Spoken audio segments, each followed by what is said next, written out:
Hello, Aya. I just wanted to go over some corrections for you on your assignment. This is Irrational Functions Part 1. You're doing a really good job of moving through the material quickly. It sometimes might be a good idea to just slow down and wait for me to give you the feedback on your assignments before you hand in the next one. I always try to mark your assignments within 24 hours of receiving them so that I'm not slowing you down like that. But it's sometimes helpful to be able to incorporate that feedback into your next assignment. For instance, for 1A, when you're asked for domain, you need to write your domain in interval notation. So if your restriction is x equal or x not equal minus 1, then you should write negative infinity to minus 1 with a round bracket because you don't want it to equal minus 1, union, round bracket, minus 1 to positive infinity. And that's how we write domain and range. So for range, if you want y to be anything, it looks like you want y to be any value, then we're going to write negative infinity, comma, positive infinity. And that's how we write the domain and the range in interval notation, which is the accepted way of doing it. For your vertical asymptote, minus 1 is just a number. A vertical asymptote is a line on a graph, and so you need to have an equation for your line. So a vertical asymptote is going to have the equation x equals, in this case, x equals minus 1.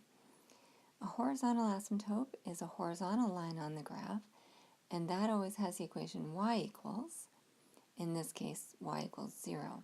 So you must give your asymptotes with equations. You must give them as equations of lines, not just a number.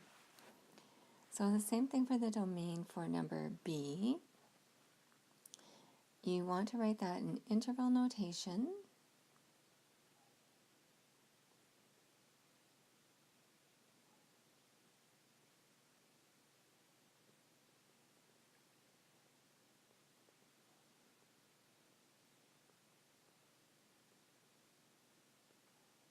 I should have had a union there also.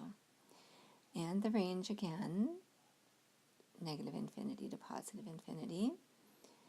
Your vertical asymptote should be x equals negative 3 and x equals 5, and your y horizontal asymptote y equals 0. Okay, so I won't go through every one with you. I'll let you make the rest of the corrections there.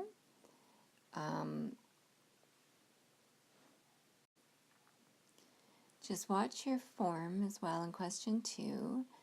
This is not a function, it's just an expression. You have to have y equals, or f of x equals. In order to make that a function, and same thing over here, you must have y equals, or f of x equals, before your expression in order to make it an equation. Otherwise, it's not a function, and you couldn't graph it. Okay? So I'll go on and mark your other ones, but please from now on try to wait for your feedback until you move on to the next assignment.